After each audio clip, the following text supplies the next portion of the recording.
ସନ୍ଧ୍ୟା ହେବା ପାଖରୁ ବ୍ୟସ୍ତ ଯେ ଆଜି କ୍ଲିନିକ୍ର କେତେ ଜଲ୍ଦି କାମ ସରିବ, ଆମେ ଟିକେ ଯିବା ଫ୍ଲାୱାର ମେଳା ପଡ଼ିଛି ଆମ ପାଖରେ, ଆମେ ଟିକେ ବୁଲିବାକୁ। ତ ଜଲ୍ଦି ଜଲ୍ଦି କାମ ସାରିକି ଆମେ 2 ଜଣ ବାହାରିଗଲୁ ଫ୍ଲାୱାର ମେଳା ବୁଲିବାକୁ।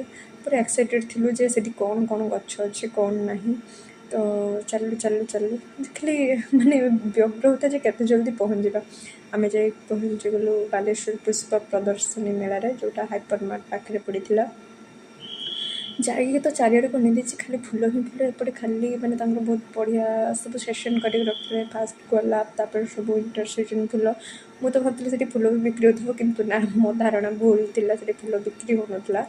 ମାନେ ସବୁ କମ୍ପାନୀ ତରଫରୁ ସବୁ ସେଠି ଷ୍ଟଲ୍ ଲାଗିଥିଲା, ମାନେ ଯେମିତି ଇମାମି ପେପର୍ ମିଲ୍, ବାଲେଶ୍ୱର ଲୋଏଜ୍, ଲାୟନ୍ସ, ରୋଟାରୀ, ଅରିପ୍ଲାଷ୍ଟ, ଏମିତି ତରଫରୁ ସବୁ ଲାଗିଥିଲା। ଏଇଟା ମୋତେ ସବୁଠୁ ଭଲ ଲାଗିଲା ତାଙ୍କ ଡେକୋରେସନ୍ଟା, ପୁରା ସୁନ୍ଦର ହେଇଛି। ଏଇଟା ଚାନ୍ଦିପୁର ତରଫରୁ ତାଙ୍କର ସେଇଟା ଥିଲା, ବହୁତ ସୁନ୍ଦର ହେଇଥିଲା ଡେକୋରେସନ୍ଟା।